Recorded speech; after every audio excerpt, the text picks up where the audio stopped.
So, Erica, now's our coaching session. Okay. I know that you had a good week last week. I just want to talk and figure out how you did. How many referrals you received last week? How many referrals do you feel like you got? Probably about 7 or 8. 7 or 8. You told me that you had 8 appointments. I think you. Right, so it's about little less than one appointment. Okay. All right. Yeah. Our goal is to try to obtain 10 names per appointment. Right. So it sounds like you're struggling a little bit on the referral side. What do you think you could do better as far as obtaining more referrals? Just to maybe give them ideas of people they might know. Okay. So they don't have to come up with people Sure. out of the blue to think of something. Sure. Maybe if I had a list written down already or like numbered it so they can see that I want more than Right. just. So you're familiar with the Bill Cates system? We've briefly gone over it, yes. Okay. Yeah, we've had a lot of classes Not on that. briefly, I guess a lot gone over it. It's fine. So I just want to refresh your memory on the Bill Cates system. Right.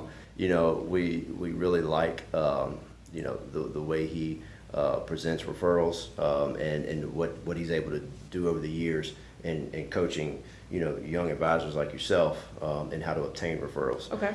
So what we use is the Bill Cates VIPS method. Okay. What that stands for is the V stands for value, the I stands for importance, P stands for permission, and S stands for suggestion. Okay. Or suggest names, and basically what that is. So I'm gonna have this little brief discussion and some role playing we can do. Okay. And maybe that'll help you get some more referrals out in the field. All right. Okay. So first we'll start with the V and discuss the value they recognize. I'm going to play the advisor. You play the client. Client's Okay. name is Bob in this case. So let's just kind of go through this Okay. and see if this is some situations you maybe ran into out in the field.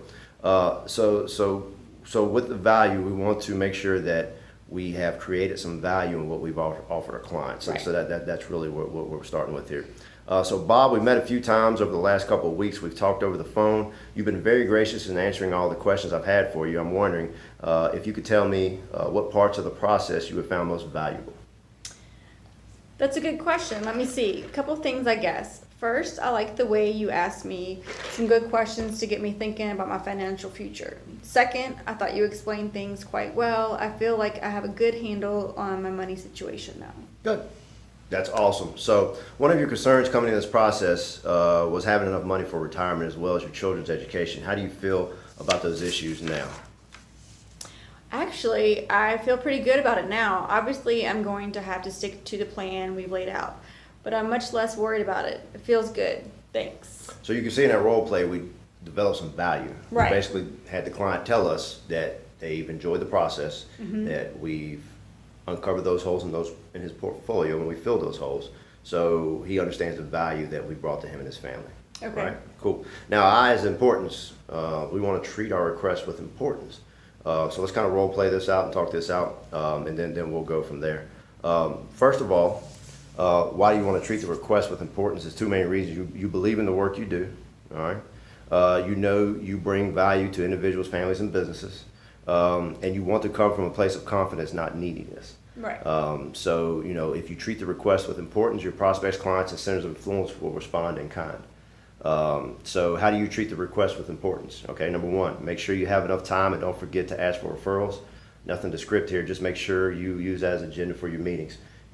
Scott always says, and I always say, your number one goal in an appointment is to obtain referrals. It's not to Correct. write an application, it's to obtain referrals. That's how you're going to grow your business.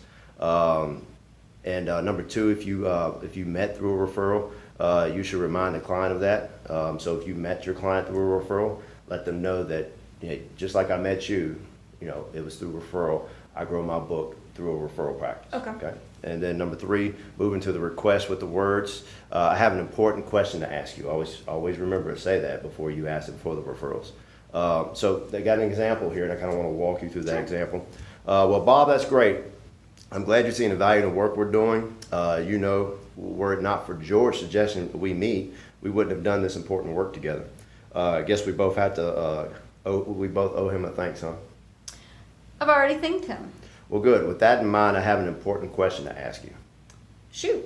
So you see, he set that up with showing, hey, I wouldn't have met you had you Right. not been introduced by a mutual friend. And then he used that, I have an important question to ask you. Okay. So you want to make sure that you realize how important that is. All right. So the next process is get permission to brainstorm. So this is the part where you open up and you ask the client to actually have permission to brainstorm with that client to try to obtain some names. At that point, what you want to do is have a pen and paper out and write down number 1 through 10. Right. Okay. I do find when I do that, I usually get more, and I think I haven't done that recently. Yeah. So probably why I didn't get my ones I needed this week. It's all right. So if you have to remember to do this every time, every appointment. Obviously, the more names you get, the more opportunities you're gonna have to get in front of people and do this important type of work. So what you want to do is get permission to brainstorm. It's hard to say which is most important in the 4 steps of this little process of asking for referrals. However, if pressed, I'd have to pick this step. Okay. If all you do is get permission to brainstorm, you'll have some success asking for referrals.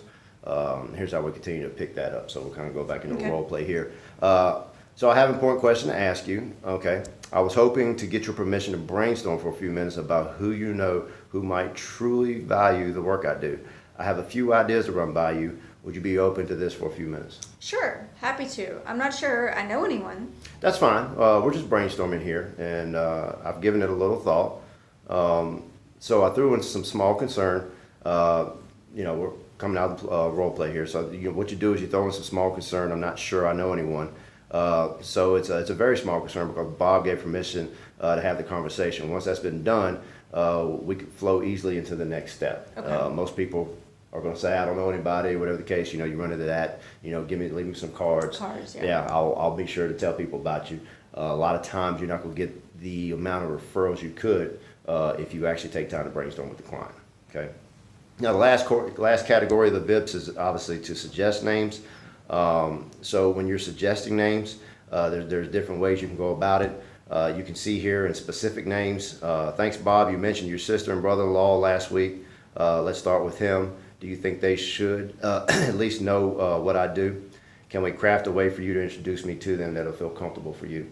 Again, you're suggesting names instead of having him think off names on top of his head. What about people you go to church with? What about people you work with? Right. Start getting more specific and specific names, then you'll tend to get more. When they see that number 1 through 10, they know that you're looking for 10 names. You can do categories of names. Thanks, Bob. I know you're very active in your industry association. In fact, I think you said you were on the board of directors. Let's start there. Who do you think you could spend a little time? Who do you think you might know that could spend a little time with me? Trigger categories. Thanks, Bob. I have a few categories of what we call life events that often trigger people who should know about me to do the work. Now, then you start suggesting some life events or money and motion events that might help them identify some people that you could work with. So again, these are just some ideas to maybe help you out in the field to get some more referrals. I want to give you this and let you read this, go over this and start, picking up on some of these important pieces of the VIP system. And maybe next week when we sit down, you can say you got 70 names instead of 7. Okay. Sound good? That sounds great. Cool.